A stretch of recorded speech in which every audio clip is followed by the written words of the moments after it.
Hello and welcome back to my channel. I come to you today on this dark rainy October night to talk to you about Ninth House. Now, I looked online earlier at some of the reviews other people had done on this book because I was just a little bit curious. Probably should have done that before doing the review myself, but I was disappointed to discover that not a lot of people liked this book. It seems that it was very polarising, and I'm here to tell you that I actually really enjoyed this book, and before I'd even finished it, I went out and I bought Hellbent. I don't think I'll read it straight away. I do want to, but I'm about to go on a sunny, nice holiday abroad and it doesn't feel like the perfect setting to read a Hell book. So probably read it when I come back, or maybe in the new year.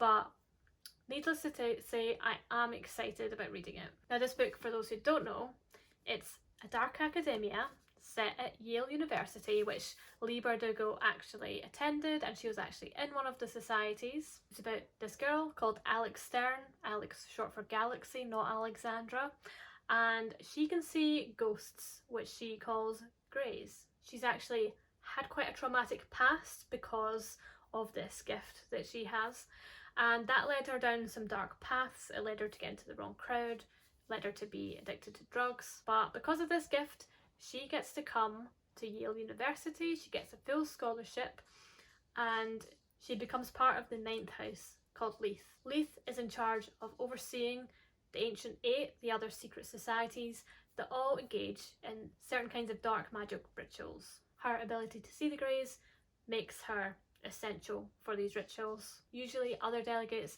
have to take this really dangerous elixir in order to see greys, and puts their health at quite a lot of risk, so having Alex just being able to see the ghosts is very helpful, it turns out. So she leaves this old life behind, this dark past where her friend was murdered and all of the people that she lived with was murdered. She kind of woke up amongst the blood and guts, not knowing what had happened. We find out later what happened, and she's kind of whisked off to Yale. So she starts working for Leith. She meets Darlington, Daniel Arlington, who is a few years older than her. He's been working with Leith for a few years. He's kind of like the level above her in the hierarchy, and he kind of starts to teach her all she needs to know. And he's really amazing. He's this gentlemanly guy. He does fencing, he does fitness, he does all of these languages. He's like a historian. He's really studied magic as much as he can. He's basically a gentleman, a dashing genius. And we all love Darlington, okay? We all love him. But unfortunately, by the beginning of this novel, he is missing and we don't know what's happened to him. And in his absence, some random town girl, some random drug dealer, gets murdered. And Alex takes it upon herself to try and solve this murder mystery. So this book is essentially a dark academia, murder mystery, dark adult fantasy magic story. That's all the buzzwords. Now this book has several different timelines, and it does make it a little bit confusing, and I think this is why a lot of people didn't like the book. I didn't find it that confusing. I actually found it very effective. Not saying that to be like, I'm not like other girls. I don't get confused by timeline switches. All I mean is it added to this being a mystery novel and created mysteries where there didn't need to be mysteries, but in a good way. For example, and from here on out there's going to be spoilers. Go read it if you like all of the themes that I mentioned. Know that it's polarising. Please look up trigger warnings. This book is very triggering. I don't want to say what the triggers are because I don't want to spoil it, but if you're someone that needs trigger warnings, look them up. It pretty much has them all kinds of assault, drugs, you get the picture, okay? Now that those that don't want to be spoiled have gone, we're going to continue. Don't say I haven't warned you. So take Alex for example. We've got a limited third perspective narration based on her inner world and her experience, and that's kind of the present day, which is kind of winter, which is when the murder happens, which is when we're solving the core murder mystery. We have third perspective closed on Darlington, and that's last fall when Alex first joined, and we get his backstory as part of that, but also his story around that last fall time, September, October time, just before he goes missing, and what he was doing right before going missing, trying to induct Alex into this whole system. And we've got Alex in the present day reminiscing, or not reminiscing, but thinking about what she's been through, thinking about Ground Zero, thinking about all of the people that she was with that was killed, thinking about this girl that she was with called Helly, her blonde hair, and how she was killed and her grief over that. Halfway through the novel we flip back very effectively during a fight scene when she pulls out this power that we didn't know that she had, and she flips back to the time when she first realised she had this power. And this power is she can kind of take the Greys into her and be possessed on purpose. It turns out that all of these guys that she was with at the apartment, including like her long-term kind of abusive boyfriend, they were very abusive and out of order, and Helly as a result ends up dying of a drug overdose, and Alex flips out. She absorbs Helly's spirit into her body, and then she kills all of them with a baseball bat. It's then that we realise Alex is a murderer, but the people that she's killed were all pretty bad, and she was grieving her friend who didn't deserve to die, and it kind of adds to her complexity. It gives her a bit of an edge, a bit of an aggressive, violent edge, but it's rooted in pain and it's kind of justifiable. She's like the embodiment of female rage.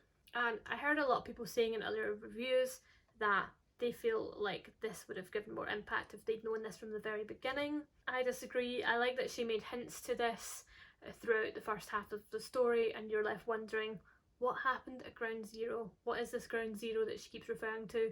Who is this blonde girl, Helly, that she keeps referring to? And why does this dead girl, Tara, remind her of Helly? And it really builds the suspense, and it delivers this conclusion, this revelation at the moment where it's going to have the highest impact in the story, which I thought was really clever.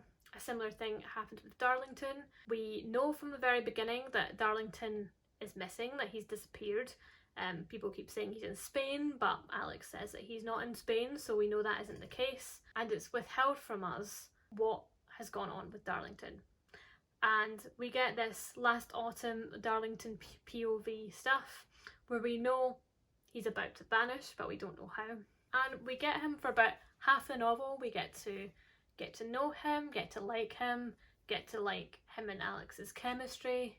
They have that moment where he's drugged at the manuscript party and there's some sexual tension, but it's kind of drugged sexual tension. It's a little bit morally grey, but we know that Darlington's not a bad guy. He was drugged, he didn't mean it. They were both kind of victimised in the situation. Alex didn't seem that affected by it, maybe because she knew his intentions weren't ill in what he was doing. But you know, it adds to this sense of chemistry, this real contrast between the two of them. He's really embarrassed by it, she's really not fazed by it because she's come from quite an unsavoury past, she's seen a lot worse, and they work as really good foils for each other.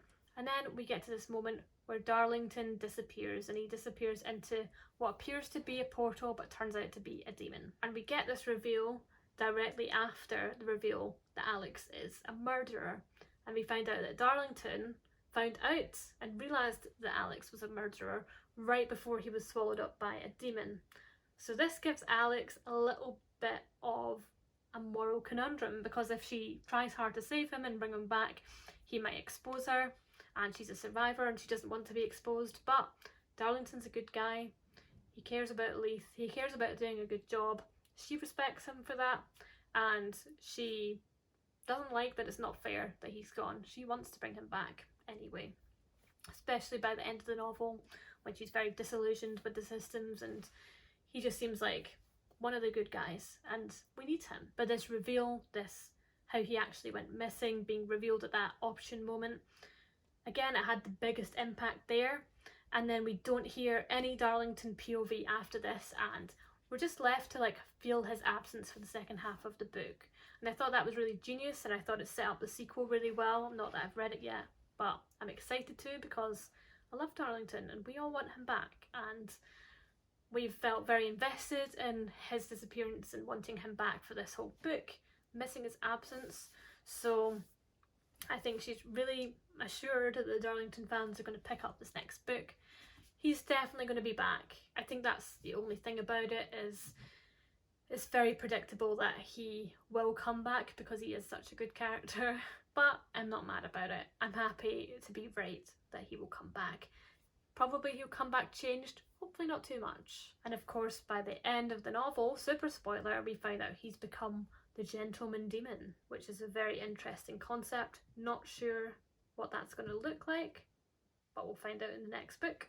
And after these reveals, we kind of stop with the jumping around the timelines and we end up in the present day timeline, moving on into spring, moving on into the end of the novel. And I think that works really well. There are other great characters in this novel besides Alex and Darlington. I thought Dawes was a really nice character. She's really cozy. I like that she's just trying to do her like PhD thesis, and she's very knowledgeable and very nurturing.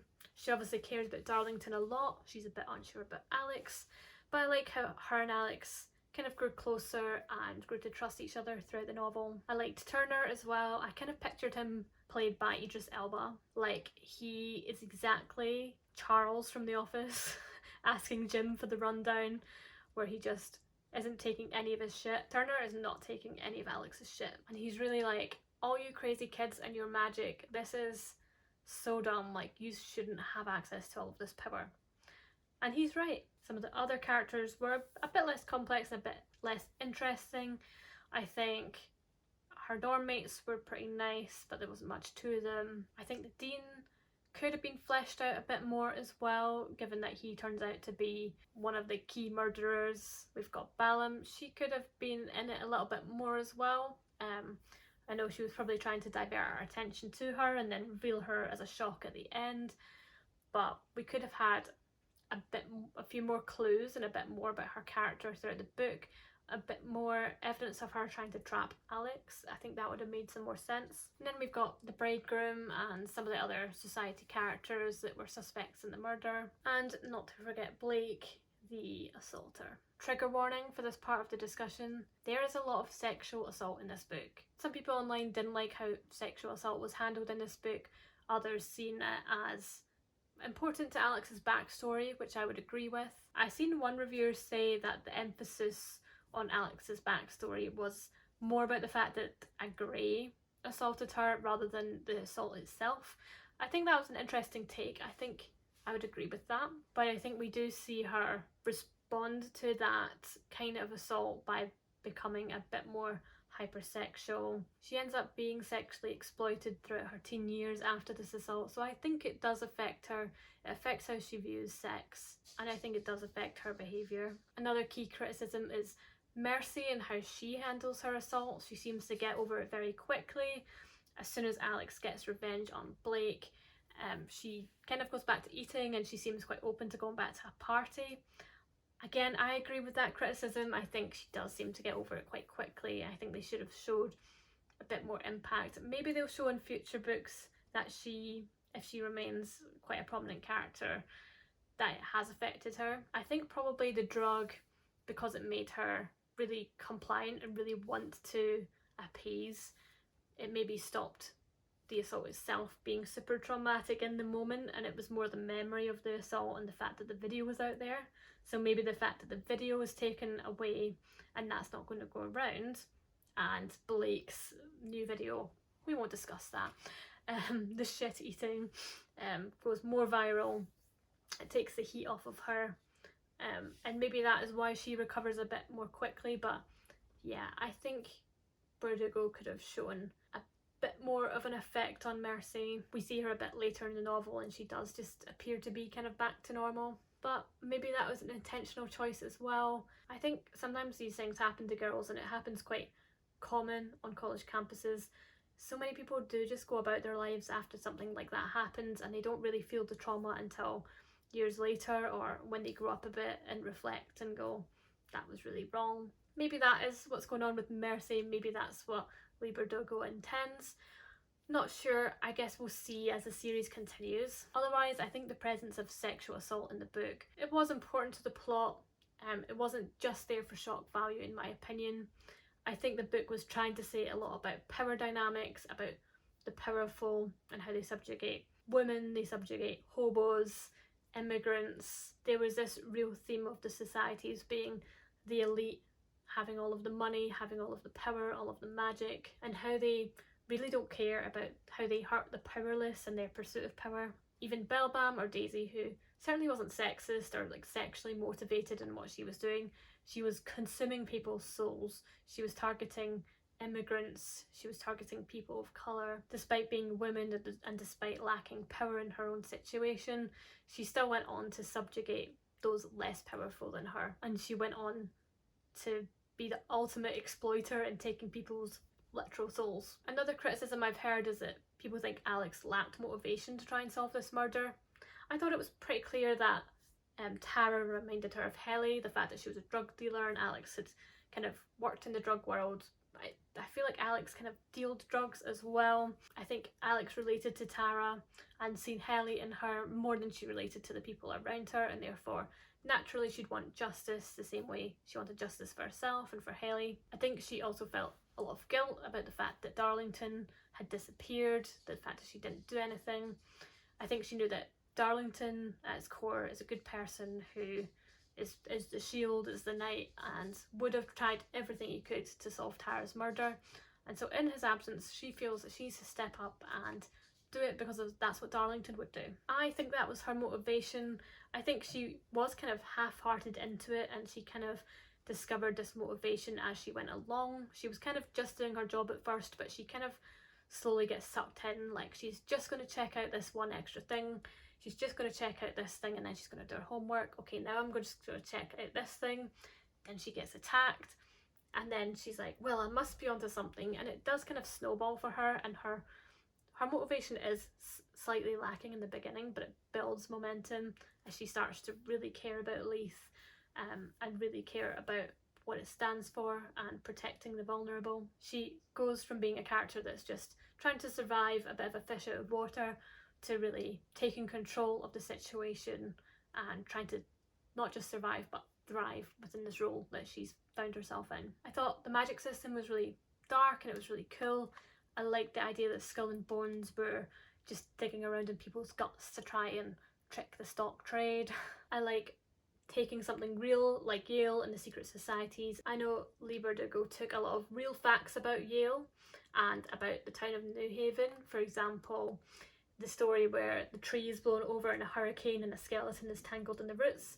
That's a true story. I thought that this really added to the sense that it was a real place, because it is a real place. The secret societies exist. They have these mausoleums.